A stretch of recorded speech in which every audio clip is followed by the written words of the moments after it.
네, 반갑습니다. 소개받은 이경호라고 합니다.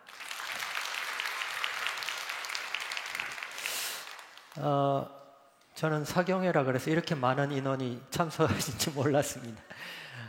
이렇게 뵙게 돼서 반갑고요. 저는 지금 소개받은 대로 한국창조과학회 회장으로 있습니다. 지금 인하대학교 조선해양공학과 교수로 있고요. 그래서 오늘 제목 보셨죠? 조선공학자가 본 노아방주 이야기. 그래서 오늘 여러분들은 성경에 나오는 노아방주에 대해서 전문가가 강의를 하는 겁니다. 그런데 전문가 정도가 아니라 제가 인하대학에 온 지가 만 20년이 됐거든요. 근데 20년 전에 여기 가까이 있는 대덕연구단지에 있는 선박연구소에서 제가 또 13년 동안 있었습니다. 그때 있을 때 한국창조과학회에서 노아방주를 직접 만들어서 현대 과학적으로 실험을 했으면 좋겠다, 그렇게 해서 의뢰를 받았죠. 저는 그 당시에 왜 창조과학회에서 노아방주에 관심이 있지? 저는 잘 몰랐고, 제가 조선공학 전문가로서 성경에 나오는 노아방주를 이거를 과학적으로 실험했을 때 정말 좋은 결과가 나올까? 그런 의문들이 있었죠. 이걸 어떻게 해야 되지? 혹시 결과가 잘못 나오면 대충 고쳐서 줘야 되나? 뭐 이런 갈등이 하루에도 12번씩 막 일어났던 기억이 있습니다. 제가 있던 연구소는 세계적으로 공인된 실험시설을 가지고 있는 우리나라 정부 출연 연구소입니다. 그래서 거기서 실험을 해서 인정이 되면 세계적으로 공인이 되는 거거든요. 그래서 되게 중요한 실험이고, 아마 세계 최초로 노아방주에 대한 안전성 평가 실험을 한 사람입니다. 그래서 오늘 여러분들하고 그 얘기들을 좀 나누어 보려고 합니다. 오늘 여기에 제가 듣기로 크리스찬 분도 계시지만은 또 초청을 받아서 오신 분도 있고, 그래서 오늘은 조금 쉽게, 가능하면 쉽게 설명을 하겠습니다. 원래 유능한 강사는 쉽게 설명하는, 그죠? 네. 제가 제 강의에 가장 기억 남는 강의를 하나 얘기하라 그러면, 어디 초청을 받아서 제가 어떤 전도사님이 전화를 받고 갔거든요. 근데 시골이었어요. 시골에 갔는데 수요일 저녁이었는데 제가 딱 들어가니까 할머니 7분이 앉아 계셨어요. 그런데 제 인생의 최고의 강의의 날이었습니다. 할머니들이 반응이 너무 좋은 거예요.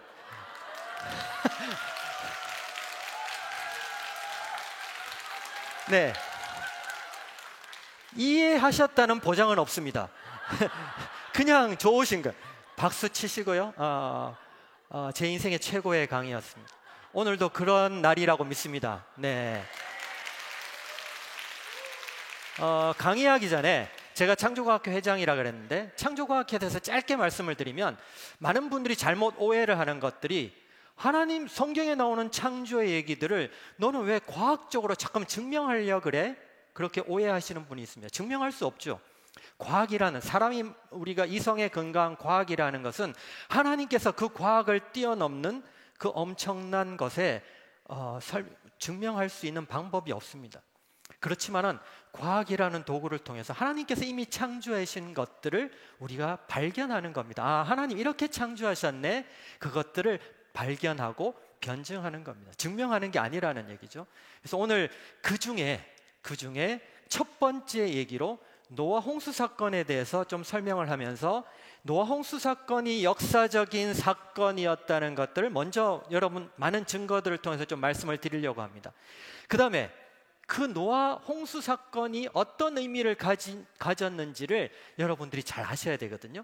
그러고 나서 그때 하나님의 지혜와 설계로 만들어진 노아의 방주가 현대 과학적으로 보더라도 정말 안전하게 설계되었네, 이걸 보는 겁니다. 오늘 제 강의는 그렇게 해서 한 1시간 동안 강의를 하려고 합니다.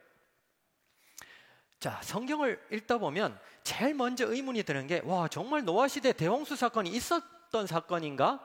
사실이야? 그 다음에 모든 세상들을 바라보면서, 아마 여러분들 이 중에서도 많은 분들이 그러실 텐데, 우리는 진화론을 배웠. 그래서 모든 세상을 진화론적인 관점에서 보고 있는 거죠. 그죠? 지층과 화석과 모든 것들 보더라도 오랜 시간에 이렇게 서서히 되어 왔구나, 이렇게 배워왔고 우리는 그렇게 돼 있죠. 자, 여러분들이 제가 빨간 안경을 여러분들한테 딱 씌워드리면 이 세상이 다 빨갛게 보일 겁니다. 근데 그 안경을 벗기고 초록색 안경으로 바꿔 씌워드리면 어떻게 보일까요? 초록색으로 보이겠죠. 자, 그게 뭔가 하면 쉽게 말하면 패러다임입니다. 패러다임은 보는 관점입니다. 자, 여러분들은 우리는 어릴 때부터 진화론적인 패러다임으로 교육을 받아왔죠. 그러다 보니까 그 관점에서 이 세상을 바라보는 겁니다. 그런데 우리의 관점을 조금만 바꾸면 똑같은 세상이 전혀 다르게 보여줄 수 있다는 거죠. 우리가 이렇게 해석했는데 그게 전혀 다르게 해석이 될 수 있다는 얘기입니다. 그래서 오늘 그 얘기들을 하려고 해요. 그 중에 첫 번째 사건이 뭔가 하면 노아 시대 대홍수 사건입니다. 그 얘기들을 통해서 오늘 얘기들을 좀 풀어나가 보겠습니다. 창세기 오늘 하루 종일 강행군을 하신다고 힘드실 텐데 저녁에 집에 가셔서 두루누우셔가지고 잠이 안 오시니까 성경책을 펴시고 창세기 6장부터 9장까지를 한번 천천히 읽어보십시오. 노아 홍수 사건에 대해서 잘 설명이 되어 있습니다. 그런데 다니엘 사건으로 이렇게 긴 성경의 장을 할애해서 기록된 사건이 별로 없습니다. 그것만큼 중요한 사건이라 너무나 구체적으로 기록되어 있다는 겁니다. 자, 그래서 읽어보시기를 권유하고, 자, 홍수 사건이 언제 일어났을까? 지금부터 한 4,500여 년 전에 일어났을 것이다 추정하고 있습니다. 자, 그런데 그냥 뭐 비가 와서 공주만 비가 오고 아니면 우리나라가 비가 오고 이런 비가 아니라 전 지구적인 홍수가 한 방에 일어났다고 얘기합니다. 대격변을. 자, 성경에 보면 큰 기품의 샘들이 터지고 하늘의 창이 열리고 엄청난 대격변을 얘기합니다. 그게 팩트입니다. 자, 다음. 홍수 때에 방주에 탄 사람이 몇 명이죠? 8명이에요. 노아와 노아의 아내와 아들이 몇 명? 3명. 그죠? 그 다음에 그 부인이 1명씩 해서 8명이 가족이 방주에 탔습니다. 그 다음에 방주에 탄 동물들, 코로 숨쉬는 동물들만 살아남았다, 그렇게 기록되어 있죠. 이게 성경에 기록된 기록입니다. 자, 오늘 이 사실을 기초로 해서 오늘 설명을 좀 드리겠습니다. 사실 저는 어릴 때부터 꿈 많은 소년이었습니다. 질문도 많고요. 뭐 그런 소년이었는데 제가 어디 가면 잘생겼다는 소리를 많이 듣습니다. 동의하십니까? 네.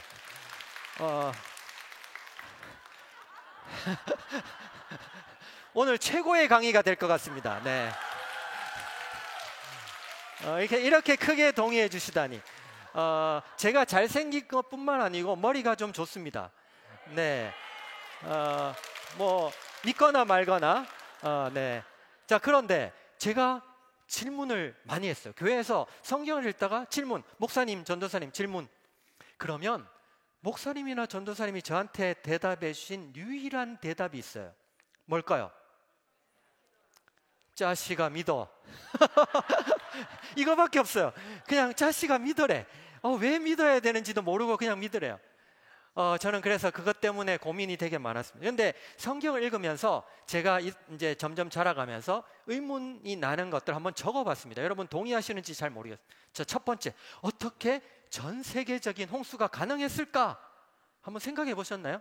그냥 국지적인 비는 가능한데 전 세계적인 홍수가 일어났다, 이렇게 기록되어 있는데 과연 가능했을까? 어떻게 8명의 가족이서 현재 인구를 형성할 수 있었지? 낳고 또 낳고 여기 벌써 맞아 동의가 팍팍팍 옵니다. 지금 반응이 너무 좋아요. 네. 자, 이 또 하나, 어떻게 모든 종류의 동물들을 방주로 모을 수 있었을까요? 네. 제가 내려가서 악수라도 좀 하고 싶은데 네.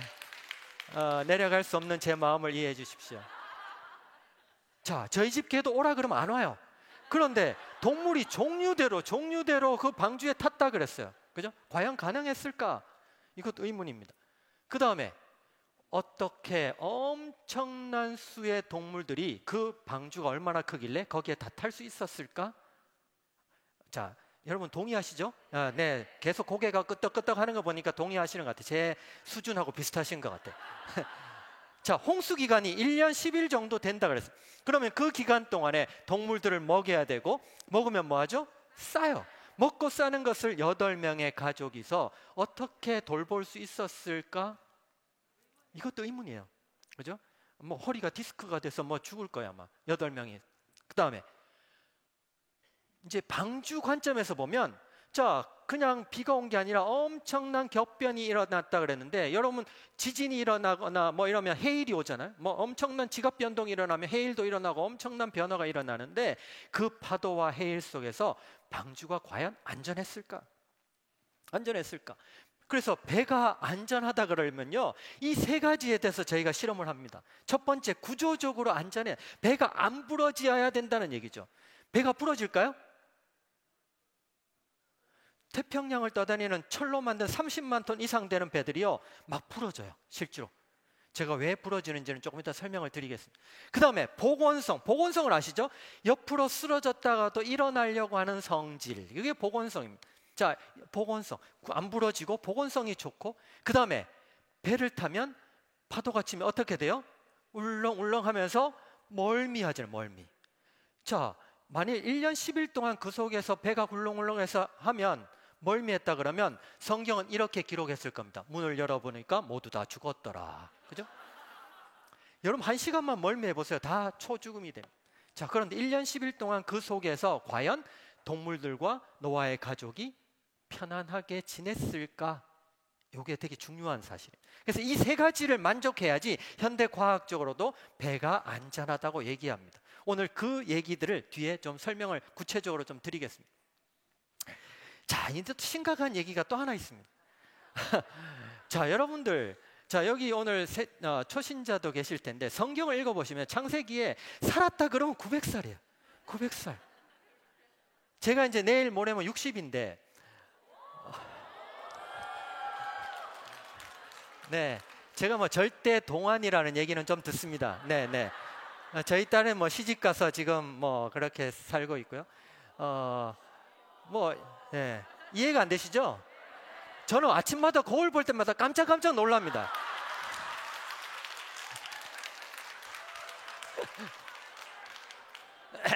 네, 저분은 동의를 별로 안 하시는 것 같은데, 자, 네. 눈여겨 보겠습니다, 제가. 네, 자, 그런데 창세기 보면 900살 이상 사람들이 수두룩해요. 다 900살을 살았어. 제가 그걸 읽으면서, 야, 뻥을 쳐도 웬만큼 쳐야지. 뭐 창세기는 조금 그래도 권위 있는 뭐 이런 거라 치면 한 200살? 200살 정도면 내가 이해하겠는데, 이거는 뭐 900살을 막 살았대요. 이걸 어떻게 이해할 수 있지? 저는 의문이었습니다. 오늘 그 얘기들을 이 노아 홍수 사건을 통해서 좀 풀어가려고 합니다. 오늘 아마 여러분들이 궁금했던 부분들이 저하고 강의를 들으면서 자연스럽게 많이 해소되리라고 생각합니다. 자, 오늘 제가 노아 홍수 사건이 정말 중요하다고 말했지 않습니까? 제가 그때 창조과학회에서 노아 방주 프로젝트를 받았을 때, 저 사람들이 왜 노아 방주에 관심이 있지? 노아 홍수에 왜 관심이 있지? 잘 몰랐거든요. 그런데 제가 오늘 그 얘기들을 좀 하려고 합니다. 첫 번째, 성경적으로 매우 중요한 의미를 가지고 있다. 뭐 당연한 소리를 하나? 자, 이게 무슨 말인가 하면, 우리가 과학주의, 이성주의가 자라면서 성경의 말씀을 말씀대로 이해하지 않는다는 데 문제가 있습니다. 그것을 우리 이성으로 자꾸만 왜곡하게 됩니다. 자꾸만 바꾸게 됩니다. 그죠? 이거는 성경은 이렇게 기록되어 있지만은 우리의 이성으로 봤을 때는 이러했을 거야, 이렇게 왜곡을 하는 거죠. 그런데 그게 아주 이성적이고 잘 맞는 것 같지, 좋은 것 같지만은 결국 하나님을 떠나게 돼 있습니다. 이미 선진국을 보십시오. 영국이나 미국이나 보시면 다 교회를 떠났습니다. 그게 다 이런 사상들 때문입니다. 그래서 성경 말씀을 말씀대로, 특히 물론 비유도 있지만 역사에 대해서는 말씀 그대로 믿는 것이 중요합니다. 그래서 노아 홍수 사건이 역사적인 사건이었다는 걸 오늘 말씀드릴 겁니다. 자, 두 번째, 오늘 이게 되게 중요한 말씀인데 과학적으로 매우 중요한 의미를 가지고 있다. 자, 이게 무슨 말인가 하면 진화론은요, 좀 쉽게 설명하면 진화론은 동일 과정설이라는 데 기초를 하고 있습니다. 자, 무슨 말인가 하면 현재를 보면서 과거를 쭉 유추해 가보는 겁니다. 자, 반대로 과거로부터 조금씩 변해와서 지금 지구의 모습을 갖추었네, 이런 우주의 모습을 갖추었네. 이게 바로 동일 과정선. 그러니까 오랜 시간이 필요하겠죠. 무슨 말인지 이해하시겠죠? 자, 여기 프레젠터가 하나 있는데 이게 한 10cm 정도 돼요. 자, 이걸 보고, 자, 여러분들, 자, 이거 10억 년 지나면 자동차로 바뀔 거예요. 믿습니까? 할렐루야. 할렐루야 해도 안 믿어? 10억 년이라니까? 안 믿어요? 네, 이게 바로 동일 과정선. 자, 오랜 시간이 지나면 바뀐다는 얘기죠. 그런데 이건 바뀔 리가 없죠? 네. 자, 그래서 그게 진화론은 동일 과정설에 기초하고 있습니다. 자, 찰스 다윈이 동일 과정설에 심취해 있다가 종의 기원을 발표하게 되면서 진화론이 나오게 돼요. 자, 그런데 창조론은 대격변, 엄청난 지구상에 이런 엄청난 격변이 있었고 큰 변화가 있었고, 그 변화에서 짧은 시간에도 충분히 이런 지구의 모습을 갖출 수 있네. 이게 바로 대격변. 대격변의 가장 중심에 있는 사건이 뭘까요? 노아시대 대홍수 사건. 그래서 오늘 대홍수 사건에 대해서, 이게 역사적인 사건이고 그 증거들에 대해서 오늘 좀 설명을 드릴 겁니다. 자, 예언적으로 중요한 의미를 가지고, 예수님께서 인자에 나타나는 날에도 이러하리라 그래서 앞으로 이 말 심판에 대한 경고로 노아 홍수 사건을 말씀하고 있지 않습니까? 그죠? 그래서 되게 중요한 의미를 가지고 있다. 이제 그 정도로 이해하시면 좋을 것 같습니다. 자, 이게 홍수에 대한 기록입니다. 너무나 구체적으로 기록하고 있습니다.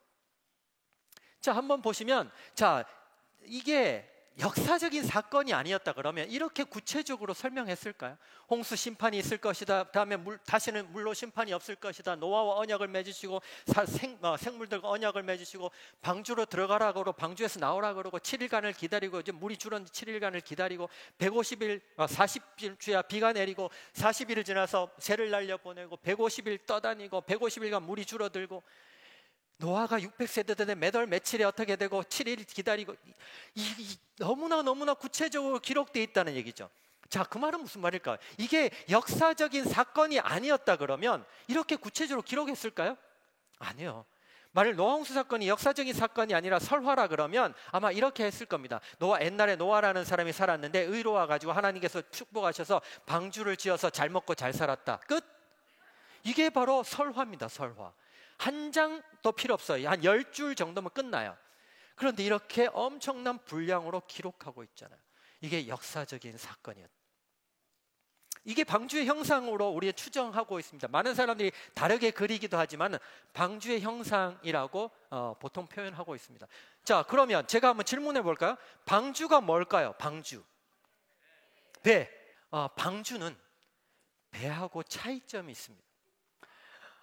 배는 보통 영어로 보트나 ship 이렇게 얘기합니다. 근데 방주는 아크라고 얘기합니다. 사전을 찾아보면 아크라는 게 뭔가 하면 네모 모양의 상자형의 배를 아크라고 얘기합니다. 그래서 영어 성경에 보면 모세를 갈대 상자에 띄어 보냈다 그럴 때 갈대 상자도 아크라고 표현되어 있습니다. 자, 그런데 그런 사전적인 의미 말고 조선공학적인 관점에서 배와 방주의 차이점이 두 가지가 있습니다. 자, 첫 번째, 방주는 스스로 움직일 수 있는 추진 능력이 없습니다. 네. 자, 노가 있다든지 노가 있어서 젓고 간다든지 아니면 이렇게 프로펠러가 있어서 쫙 간다든지 이런 게 없다는 얘기죠. 자, 두 번째, 방향을 잡을 수 있는 키가 없습니다. 자, 무슨 말인가 하면 방주는 그냥 물에 떠 있는 겁니다. 아무런 추진 능력도 방향을 잡을 수 있는 키도 없는 거예요. 자, 이제 여기에서 심각한 딜레마가 생깁니다. 저는 이걸 알았을 때 분명히 하나님의 지혜와 설계로 만들어진 노아의 방주라 그랬는데 하나님이 왜 이렇게 만드셨지? 창세기 잘 읽어보시면요, 하나님께서 구체적으로 말씀하셨어요. 노아야, 방주 만드는데 길이를 300규빗, 폭을 50규빗, 높이 30규빗 하고 천장에서 얼마 띄어서 창문을 내고 뭐 어떻게 하고 3층으로 하고 역청도 바르고 너무나 구체적으로 기록하고 있는데 왜 이렇게 만드셨지?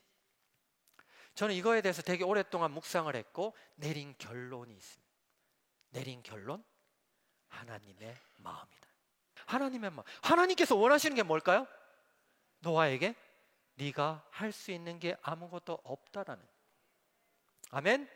네, 그 속에 잠잠히 기다리는, 하나님께서 하시는 구원의 역사를 그 속에서 잠잠히 기다리는 것밖에는 할 일이 없는 거죠. 그래서 우리는 노아의 방주를 보면서 구원의 방주라고 얘기합니다. 그죠? 우리가 구원이 아무것도, 내가 할 수 있는 게 아무것도 없다라는 얘기. 그냥 우리는 하나님께서 주신 은혜로 받는 거예요. 자, 방주는 이렇게 생겼습니다. 네모 상자형으로 되어 있고요. 출입구가 하나 정도 있는 걸로 추정을 하고 있습니다. 그 다음에 창문을 냈다 그랬는데 우리가 보통 알고 있는 그런 창문 정도가 아니라 환기구 정도 같습니다. 위에 환기구 정도 있는, 그 다음에 3층 구조로 3층으로 되어 있다. 오른쪽에 보면 3층으로 되어 있죠. 3층. 파놨죠. 저 보라고 3층으로. 자, 그러면 코끼리나 공룡 같은 큰 애들은 1층에 탔을까요? 3층에 탔을까요? 1층. 와, 여기는 답이 바로 나오네. 왜? 네네. 오늘 최고의 강의입니다. 네, 1층에 탔어요. 1층에. 왜 그런가 하면 무거우니까죠. 무게 중심이 아래에 있어야지 아까 얘기한 복원성이 좋아집니다. 복원성이. 자, 이해하셨죠? 네, 그래서 뭐 그거는 나중에 또 설명을 드리겠지만 하여튼 이렇게 생겼을 것이다. 추정을 해볼 수 있습니다. 자, 방주의 크기가요, 길이가 300규빗이라고 그러고 폭이 50규빗, 높이가 30규빗이라고 되어 있습니다. 규빗은 어른 손끝에서 팔꿈치까지 길이가 1규빗입니다. 44.5cm, 45cm, 뭐 지역마다 조금 다르긴 하지만은, 그래서 미터 단위로 곱해보면 길이가 135m, 폭이 22.5m, 높이가 13.5m 정도 됩니다. 저 밑에 옆에 보면 연안 축구 경기장 있죠? 노란색. 그거보다 방주 길이가 훨씬 더 깁니다. 훨씬 더 길고요. 고페르나무라고 돼 있고, 우리 개역 성경에는 잣나무라고 돼 있는데 3층 구조로 돼 있고 2만 1,000톤이라고 정도 된다고 추정하고 있습니다. 자, 2만 1,000톤 그러면 여러분들이 크네? 어떤 분들은 그거밖에 안 돼? 이렇게 하실 텐데, 저 당시의 조선 기술로 2만 1,000톤을 만들었다는 것은 놀라운 일입니다. 엄청난 기술입니다. 그죠? 지금 우리나라 연근해를 떠다니는, 우리나라 근해를 떠다니는 배들이, 기름을 실는 배들이 15,000에서 3만 톤 내입니다. 물론 태평양을 떠다니는 거는 30만 톤 이상이지만, 자, 그래서 저 당시에 2만 1,000톤급의 방주라는 것은 엄청난 크기의 방주라고 아셔야 됩니다. 저 당시의 기술로 과연 가능했을까? 이것도 의문입니다. 자, 아까 질문 중에 동물들 다 탈 수 있어? 아까 질문 있었죠? 이거 한번 보고 넘어가야 되죠. 어떤 할 일 없는 생물학자가 계산했어요. 방주에 타야 될 애들이 누구야? 해보니까 포유류는 새끼를 낳는 동물들, 그런 애들. 그다음 조류, 새 같은 조류. 그다음 파충류, 도마뱀 같은 이런 애들. 그다음에 양서류, 개구리 같은 애들, 이런 애들. 그런 애들을 다 모아 보니까 17,600여 종류 정도 된다. 생각보다 많지 않죠? 훨씬 더 많을 텐데 왜 17,600여 종류밖에 안 돼? 이렇게 생각하실 겁니다. 그래서 오늘 여러분들이 또 하나 잘 아셔야 되는 게, 여러분들이 왜 저거밖에 안 돼라고 생각하셨을 때는 아마 생물책에서 배운 종을 생각하시면, 종은, 스피시라는 종은 뭔가 하면, 개도 종이 되게 많죠. 그죠? 코카스페니알, 시쭈, 해서 종이 되게 많습니다. 그런 종 말고 종류대로라는 말은 훨씬 더 큰 범위를 얘기합니다. 자, 쉽게 얘기하면 개는 개, 말은 말, 이런 종류를 의미합니다. 그렇기 때문에 이 세상에 동물들이 17,600여 종류 정도 됐다고 볼 수 있습니다. 그래서 성경은 종류대로 탔다 이렇게 되어 있거든요. The kinds of 이렇게 표현되어 있습니다. 그 종류라는 게 바로 큰 덩어리의 종류라고 볼 수 있습니다.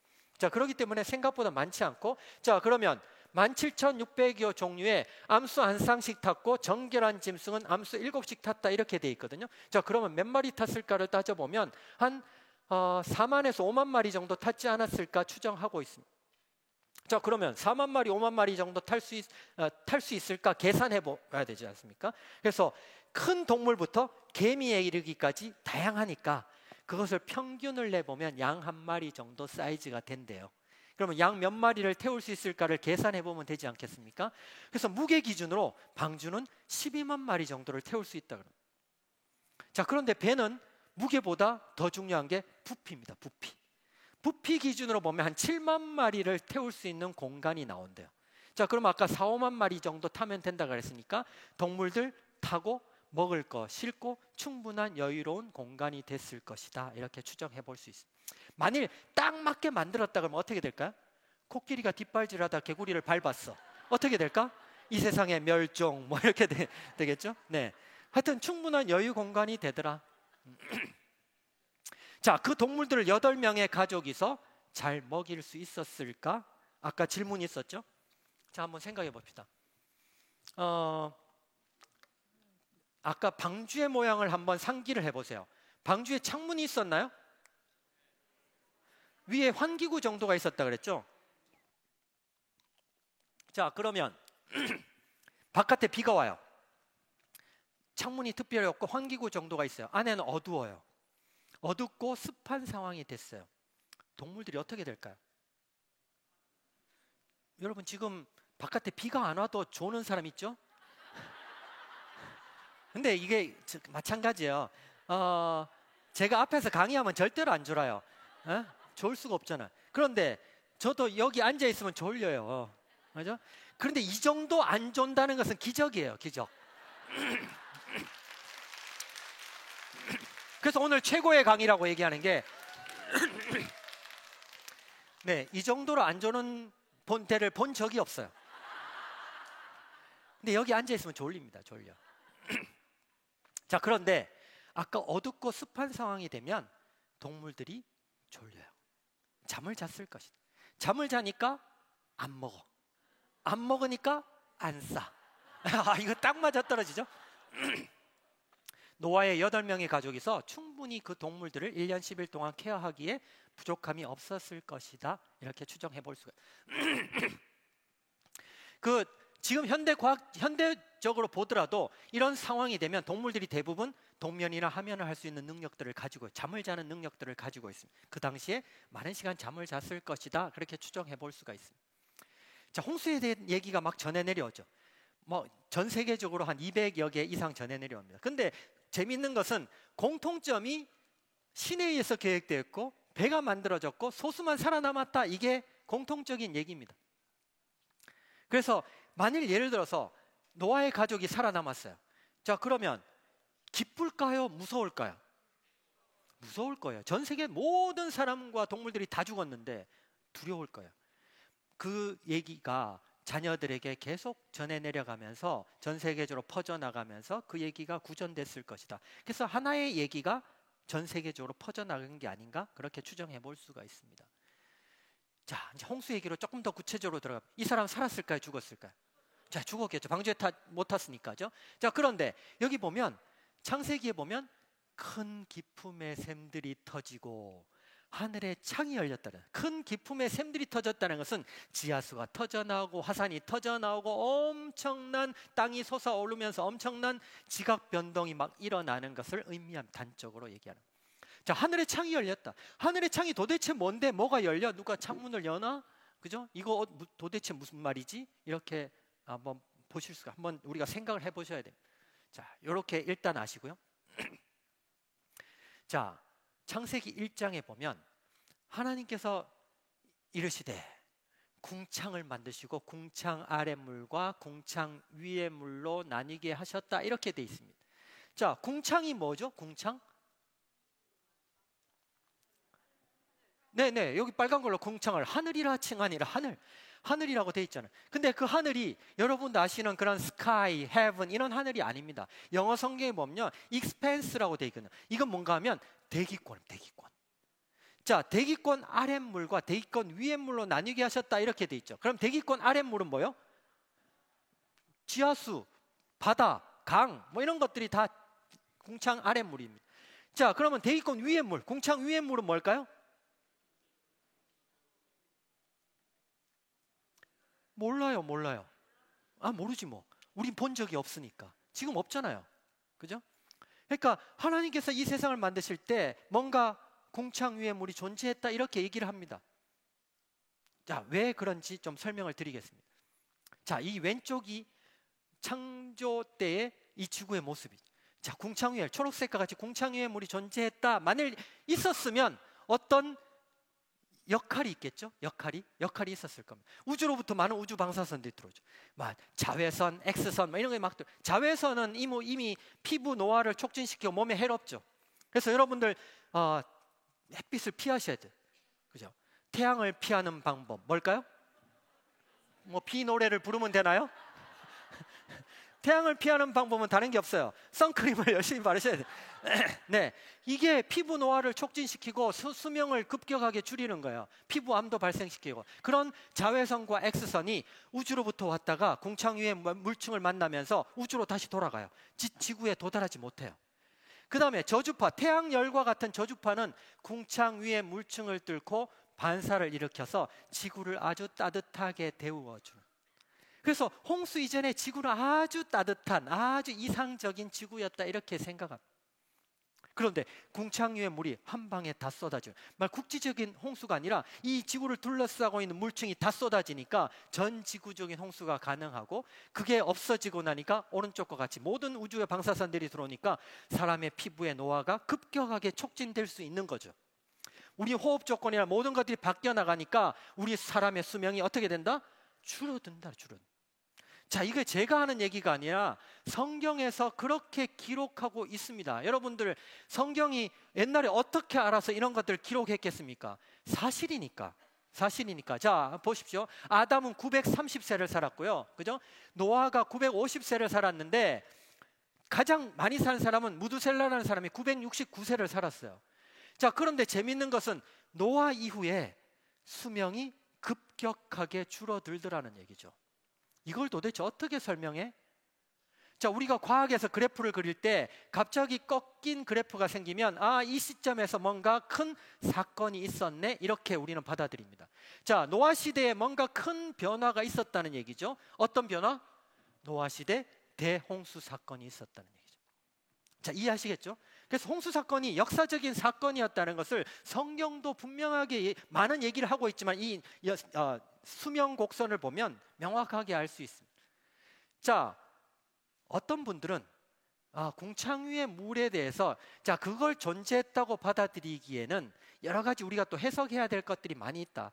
그래서 또 좀 회의적인 분들도 있습니다. 자, 그래서 어찌 됐든 그것 궁창 위에 물이 존재했든 안 했든, 그 다음에 또 하나가 유전자 병목 현상입니다. 노아의 8명의 가족만 살아났고 모두 다 죽었으니까 그 가족 8명으로부터 이 인구가 점점 많아지면서 유전자가 병목 현상이 일어났다. 줄어들었다가 다시 늘어나는. 자, 그러면서 사람의 수명은 급격하게 줄어들 수 있다는 얘기죠. 자, 어찌됐든 그 시대에 큰 변화가 있었다는 얘기죠. 자, 다음. 큰 기품의 샘들이 터졌다는 것은 화산이 터져나오고 이 용암이 분출하고 엄청난 지각 변동이 일어났다 그랬는데, 그때 나오는 방사능 같은 것들이 대거 유출되면서 사람의 수명은 급격하게 줄어들 수 있다 이렇게 얘기합니다. 어찌됐든 이게 어느 것이 맞든 간에 노아 시대 대홍수 사건은 있었고 그때 사람의 수명은 급격하게 줄어들 수 있다. 이게 사실입니다. 자, 이해하셨죠? 네, 그것만 오늘 아시면 좋을 것 같습니다. 자, 이 잠자리 보십시오. 잠자리의 화석이 90cm 정도 된대요. 이런 애들 부딪히면 최소한 사망입니다. 그죠? 저 어릴 때 이 잠자리 잡아서 뭐 머리도 날개도 이렇게 해보기도 말을 못 하겠네. 근데 이런 잠자리 뜨면 뭐 숨어야죠. 그런데 보십시오. 옛날 몇 억 년 전에 잠자리 화석이나 지금 잠자리나 모양이 달라요? 똑같아요. 제가 강의하는 것 중에 화석 얘기, 지층 얘기를 하는데 오늘 설명할 수 없지만 똑같아요. 과거나 별한 게 없어요. 그런데 좀 더 컸어요. 옛날에 아까 오래 살고 더 컸다고 했죠. 그 차이밖에 없습니다. 자, 이 유프라데스 강에 발견되는 사람의 뼈가 보면 키가 4m 정도 되는 사람들이 막 발견됩니다. 오래 컸다 이거. 자, 텍사스 파록시 강의 석회암층에도 발자국이 500mm 50cm 정도 되는 발크기, 제가 255인가 씻는데 이게 2배 정도 되는 발크기 이런 것들이 막 오래 살고 컸다 이거. 자, 남극에서 따뜻한 지역에 살던 생물들의 화석이 발견돼요. 자, 무슨 말인가 하면 남극이 옛날에는 따뜻했다 추웠다? 따뜻했다는 얘기죠. 옛날에 지구가 따뜻했다는 얘기죠.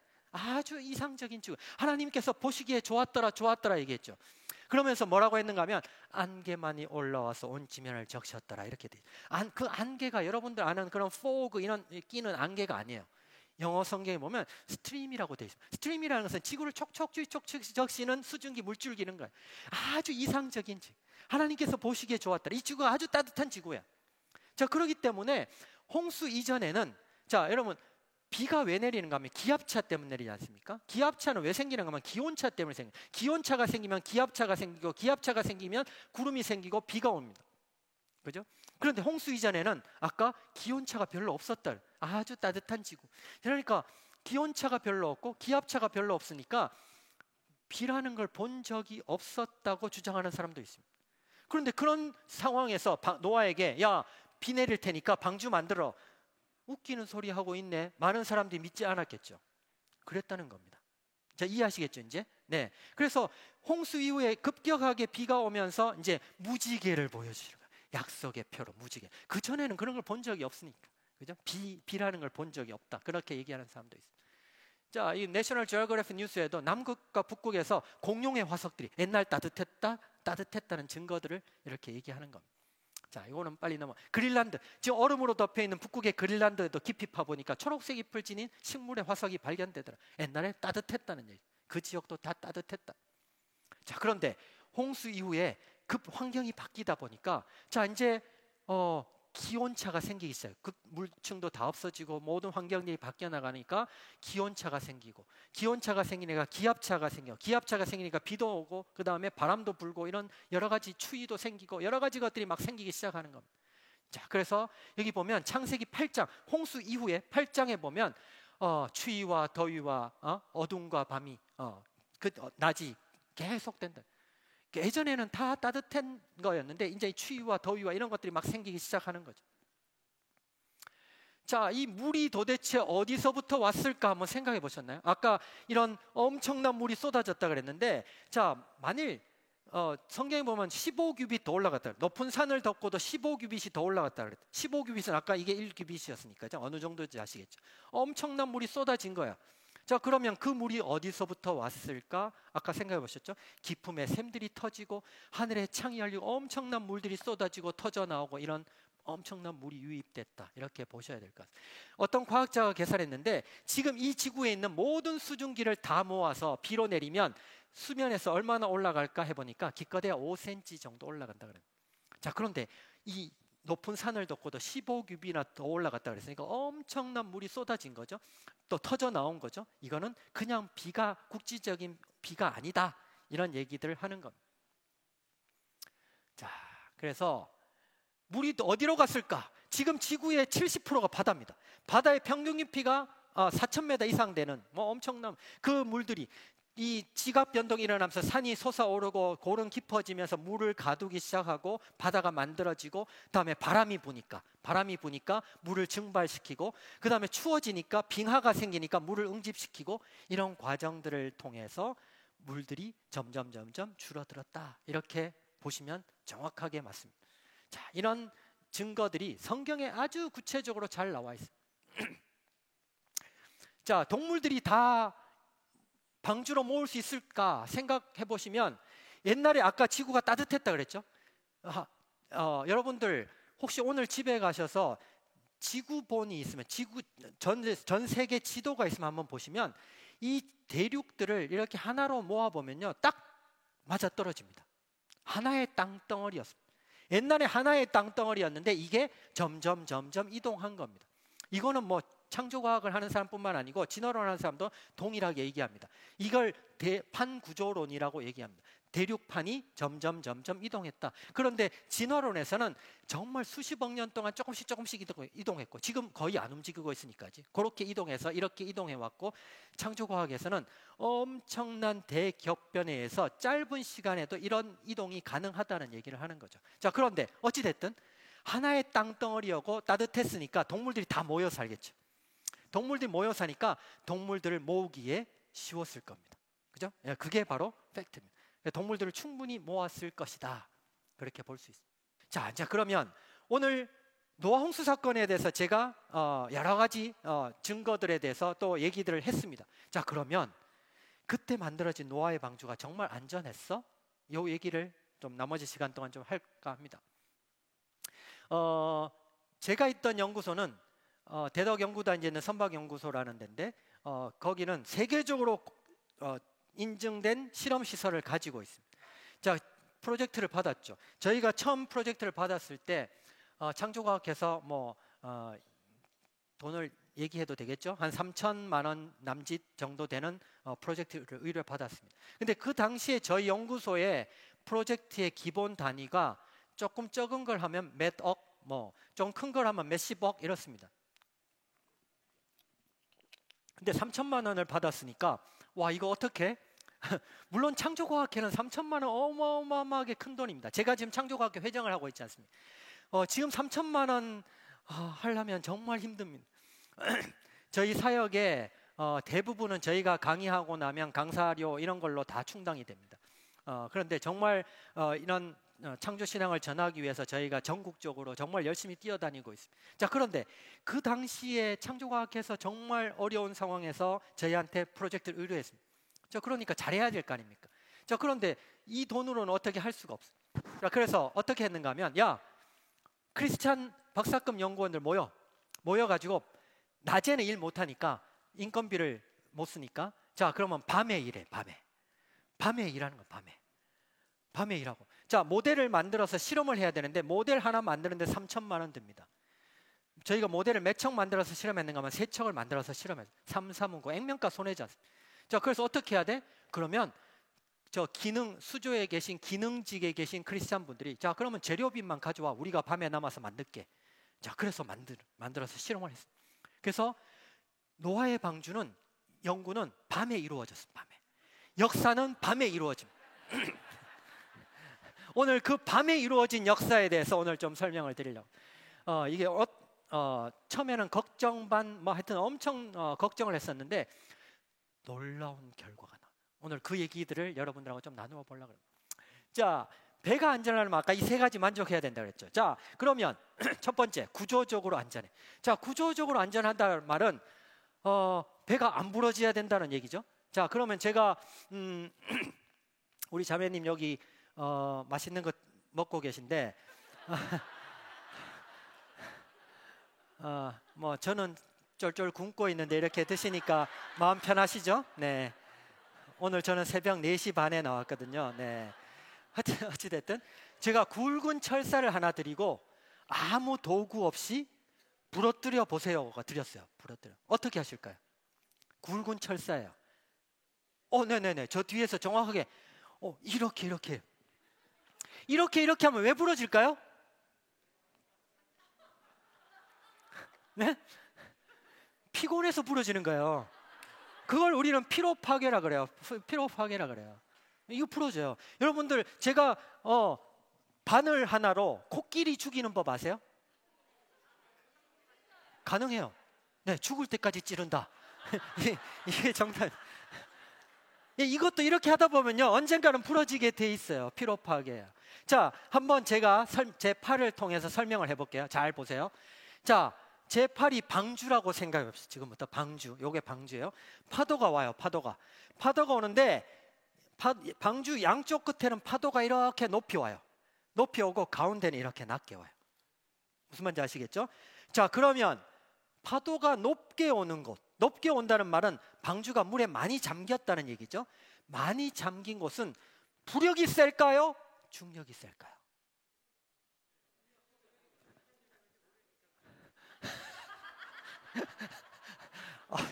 갑자기 의욕이 확 없어지네.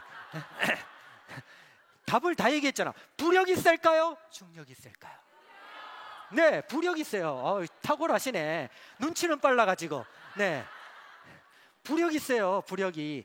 자, 부력은 뭐하고 관련돼 있는가 하면 물에 잠긴 부피하고 관련돼 있어요. 그래서 여러분들 중에 수영하시다가 물에 잘 뜨려고 막 물에 안 가라앉으려고 고개를 막 쳐들면 어떻게 돼요? 가라앉아요. 물에 뜨려면 머리를 물에 쳐 박아야 돼요.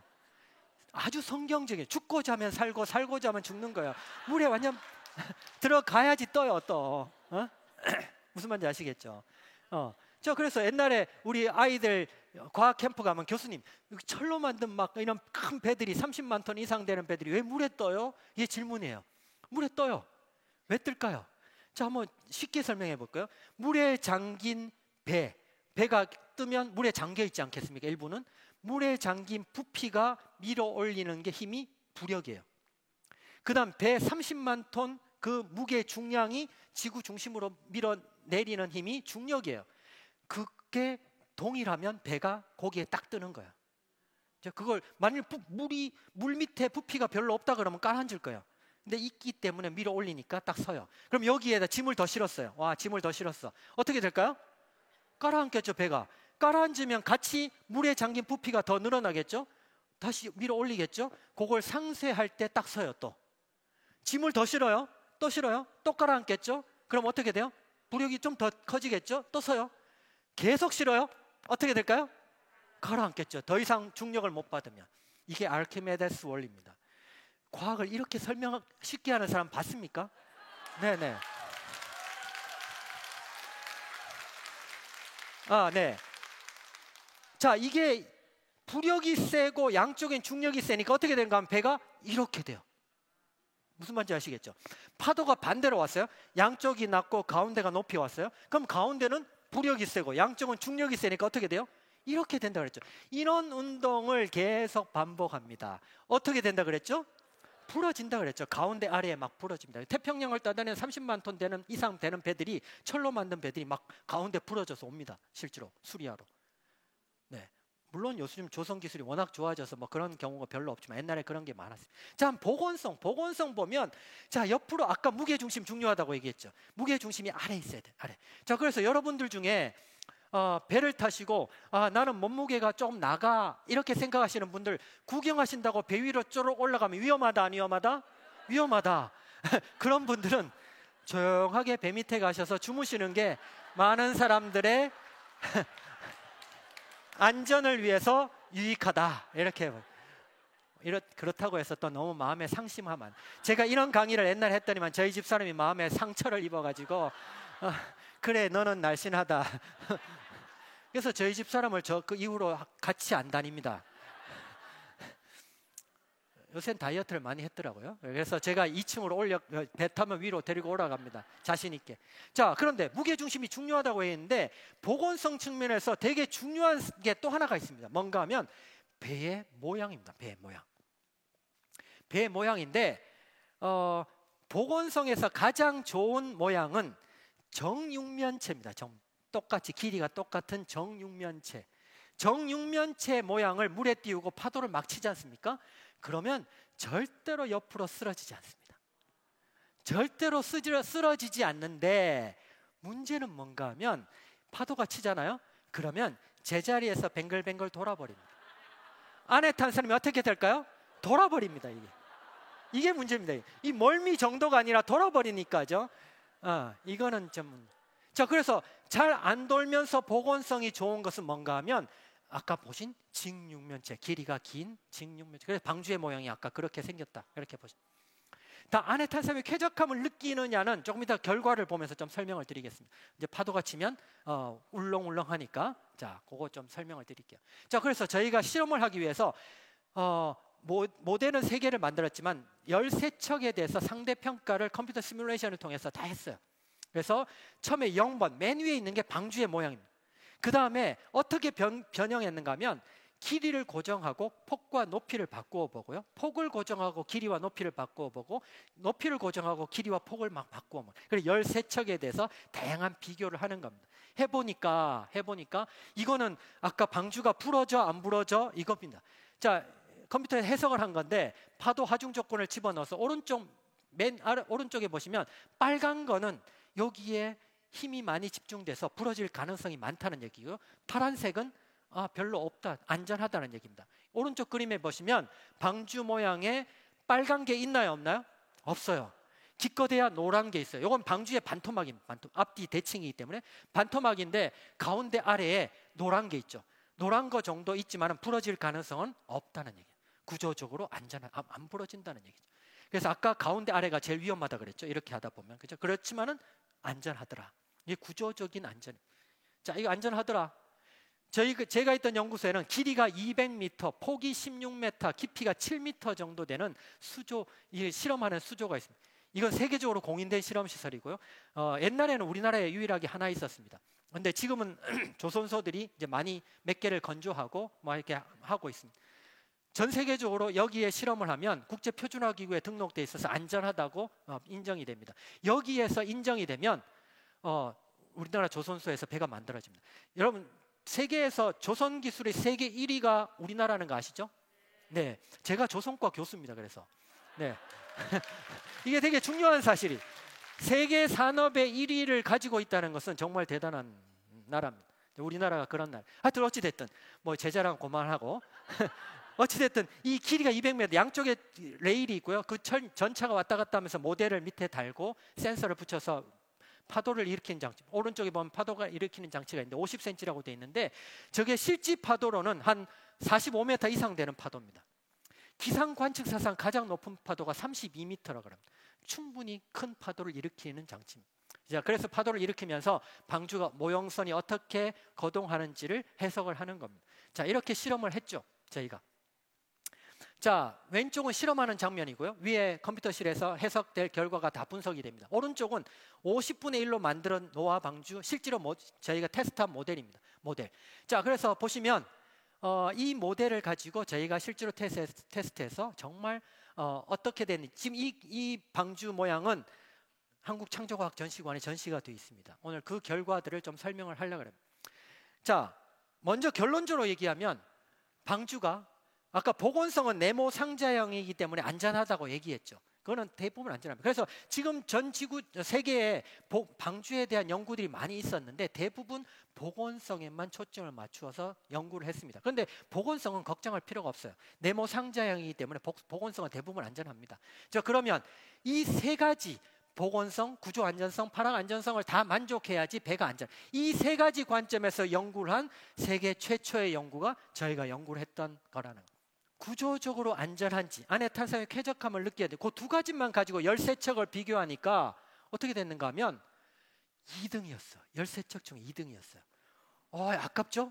1등이면 좋겠는데 1등이면 2등이었어요. 그래서 저희가 연구 결과를 쭉 분석하다 보니까 아까 복원성, 이 세 가지를 다 만족해야 된다 그랬죠? 이 세 가지 관점에서 봐야 되는데 2등이었는데 1등인 방주의 모양이 뭔가 하면 위에 말한 복원성 측면에서 13척 중에 가장 안 좋은 모델이에요. 무슨 말인지 아시겠죠? 그래서 1등이라고 되어 있는 애가 복원성 측면에서는 가장 안 좋은 모델이라서 세 가지를 다 합쳐보니까 노아의 방주가 가장 안전한 모양이 되더라. 제가 처음부터 1등이라 그러면 저 사람 뻥치시네 이렇게 얘기해요. 그런 게 아니라는, 정말 사실이라는. 제가 지금은 이렇게 말씀을 드리지만은 제가 그 결과를 받아들였을 때 소름이 끼칠 정도로 놀라운 결과였습니다. 하나님의 지혜와 설계로 만들어졌다고 했는데 정말 안전하게 설계되었네, 이렇게 보는 겁니다. 자, 그래서 보시면 그 다음에 그 안에 탄소의 쾌적함을 느끼느냐는 중력 가속도 관련. 자, 이게 뭔가 하면 여러분 바이킹을 타시거나 뭐 하면 울렁울렁 하면 멀미하지 않습니까? 그게 G라는 중력 가속도의 몇 % 내로 들어오느냐입니다. 자, 그런데 현대과학적으로 조선공학적인 관점에서 사람이 많이 타는 여객선의 설계 기준이 34%, 중력 가속도의 34% 내로 들어와야 된다는 게 기준입니다. 자, 그런데 노아의 방주는 그것의 반 정도 들어옵니다. 17.5% 내로 들어옵니다. 그러니까 그 안에 탄 사람이 여객선 기준보다도 훨씬 더 잘 만족되더라. 충분히 쾌적함을 느끼겠죠. 자, 그렇게 그 다음에 저희가 하다 보니까 이론상으로 43m까지도 안전하더라는 거예요. 기상 관측사상 32m가 제일 높은 거라 그랬는데 43m까지도 방주가 안전하더라. 그래서 저희가 실제로 시뮬레이션 프로그램을 하나 보여드리려고 합니다. 한번 보시면, 원래 실제로 이거 프로그램이 있어가 제가 여기서 오퍼레이션을 해서 보여드릴 수 있는데 제가 컴퓨터가 없어가지고 제가 동영상을 만들어 왔습니다. 뭐 똑같으니까 한번 보십시오. 자, 시뮬레이션 동영상인데 한번 보시면, 자, 지금 파도가 오고 있습니다. 오른쪽에 막 빨리 움직이죠. 이게 그냥 폼으로 움직이는 게 아니라 저 엄청난 많은 인자들이 움직이면서 파도가에 따라서 방주가 어떻게 거동하는지를 실시간으로 계산하는 겁니다. 지금 파도는 5m 정도 됩니다. 5m. 자, 5m면 여러분들 일기예보 보셔서 파도 5m 그러면 파랑주의보 내려서 배 운항 못합니다 이렇게 뜰 겁니다. 자, 무슨 말인지 아시겠죠? 근데 아주 뭐 이상 없죠? 파도를 올려보겠습니다. 지금 25m 파도입니다. 25m.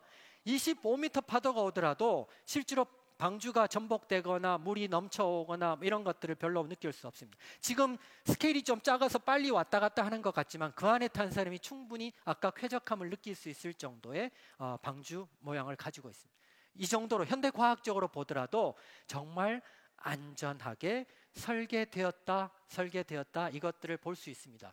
자, 이게 실험하는 장면이고요. 실험하는 장면, 실제로 실험하는 장면이고, 실험한 결과들이 그 당시에 국민일보, 한국일보, KBS에서 야, 성경에 나오는 노아 방주가 현대과학적으로 증명됐다 뭐 이렇게 해서 막 떠들었습니다. 되게 유명한 사건이었습니다. 자, 결론. 자, 노아 홍수 사건이 격변적인 사건이었다. 단순히 국지적인 사건이 아니라고 얘기했죠. 그래서 전 지구적인 사건이다. 그 얘기들을 했습니다. 엄청난 지구상의 변화가 있어요. 역사적인 사건이었다는 걸 말씀을 드렸습니다. 자, 근데 그때 만들어진 노아의 방주가 현대과학적으로 보더라도 정말 안전하게 설계되었다는 걸 말씀드렸습니다. 자, 한 가지 제가 이거는 실제로 실험한 사람만 알 수 있는, 어디서 들을 수 없는 얘기를 한 가지만 하려고 합니다. 자, 파도가 오면요, 배가 전복될 가능성이 가장 많은 것은 배가 옆에서 파도를 맞을 때 제일 위험합니다.